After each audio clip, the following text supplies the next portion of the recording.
વેદવતી એ દેવી સીતાનું પૂર્વજન્મ છે. શા માટે વેદવતીએ રાવણને શ્રાપ આપ્યો કે આવતા જન્મમાં એ એના મૃત્યુનું કારણ બનશે? જોઈએ આ કહાનીમાં. વેદવતી એ હિન્દુ પૌરાણિક કથાઓમાં દેવી સીતાનો પૂર્વજન્મ છે. તે સમૃદ્ધિની દેવી લક્ષ્મીનો અવતાર છે. વેદવતી બ્રહ્મર્ષિ કુશધ્વજની પુત્રી હતી, જે દેવોના ગુરુ બૃહસ્પતિના પુત્ર હતા. તેમનું જીવન પવિત્ર વેદોના જપ અને અભ્યાસમાં વિતાવ્યા બાદ તેમણે તેમની ભક્તિ અને તપસ્યાના ફળ તરીકે તેની પુત્રીનું નામ વેદો પરથી વેદવતી રાખ્યું હતું. વેદવતીના પિતા ઈચ્છતા હતા કે તેની પુત્રીને તેના પતિ તરીકે સંરક્ષણ ભગવાન વિષ્ણુ મળે. આ રીતે તેણે ઘણા શક્તિશાળી રાજાઓ અને દેવતાઓને નકારી કાઢ્યા, જેમણે તેની પુત્રીનો હાથ માંગ્યો હતો. તેના અસ્વીકારથી ગુસ્સે થઈને રાજા શંભુએ તેના માતા પિતાની ચંદ્રવિહીન રાત્રિના મધ્યમાં હત્યા કરી. માતા પિતાના મૃત્યુ બાદ વેદવતીએ તેના માતા પિતાના આશ્રમમાં જ રહેવાનું ચાલુ રાખ્યું અને રાત દિવસ ધ્યાન કર્યું અને તેના પતિ તરીકે વિષ્ણુને પામવા માટે એક મહાન તપસ્યા કરી.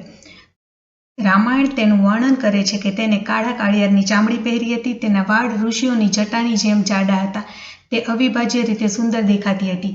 તેની તપસ્યા દ્વારા તેની યુવાની ખીલી હતી.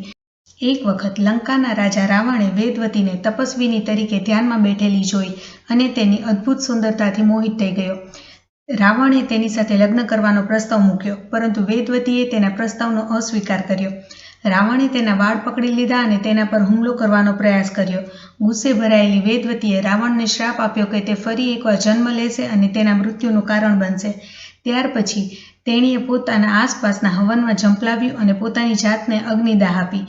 વેદવતીએ સીતા તરીકે ફરીથી જન્મ લીધો અને તેના જાહેર કર્યા મુજબ તે રાવણ અને તેના સંબંધીઓના મૃત્યુનું કારણ બની. જોકે તેના પતિ રામે જ રાવણને માર્યો.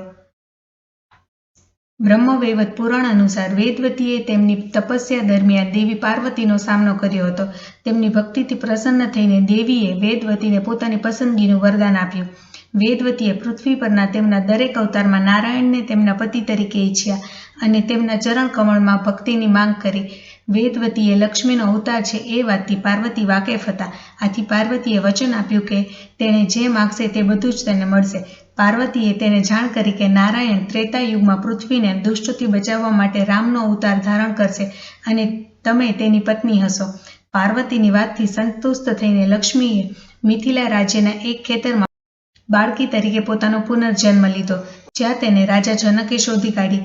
જે બાળકીની ચામડી સુવર્ણની જેમ ચમકતી હતી, તેને જોઈને સ્તબ્ધ થઈ ગયેલા જનકે આકાશવાણી સાંભળી, જે આકાશમાંથી એક આકાશી ઘોષણા હતી કે બાળક નારાયણની પત્ની બનશે. અતિ આનંદિત જનકે તેને પોતાની પુત્રી જાનકી તરીકે ઉછેરી અને જે સીતા તરીકે જાણીતી થઈ. બ્રહ્મવૈવર્ત પુરાણ, દેવી ભાગવત પુરાણ, તમિલ લખાણ શ્રી વેંકટાચલ મહાત્મ્ય અને મલયાલમ અધ્યાત્મ રામાયણમાં અન્ય પ્રકારમાં વેદવતીને માયા સીતા તરીકે ગણવામાં આવી છે, જે સીતાની ભ્રામક નકલ છે. જ્યારે વેદવતી આત્મવિલોપન કરવા માટે અગ્નિમાં પ્રવેશ કરે છે, ત્યારે અગ્નિદેવતા તેને આશ્રય આપે છે. જ્યારે રાવણ દ્વારા સીતાનું અપહરણ કરવામાં આવે છે, ત્યારે સીતા અગ્નિમાં આશ્રય લે છે અને માયા સીતા સાથે પોતાના સ્થાનની આપ-લે કરે છે, જે તેના અગાઉના જન્મમાં વેદવતી હતી. રાવણ માયા સીતાનું અપહરણ કરી લે છે, તેને સીતા સમજીને. સીતાના પતિ રામ દ્વારા રાવણના મૃત્યુ પછી સીતા અને માયા સીતા અગ્નિ પરીક્ષામાં ફરી પોતાના સ્થાનો બદલી નાખે છે. જો તમને આ સ્ટોરી ઇન્ટરેસ્ટિંગ લાગી હોય તો આવી જ પૌરાણિક કથા સાંભળવા માટે ચેનલને સબસ્ક્રાઇબ કરો અને વિડીયોને લાઇક કરો.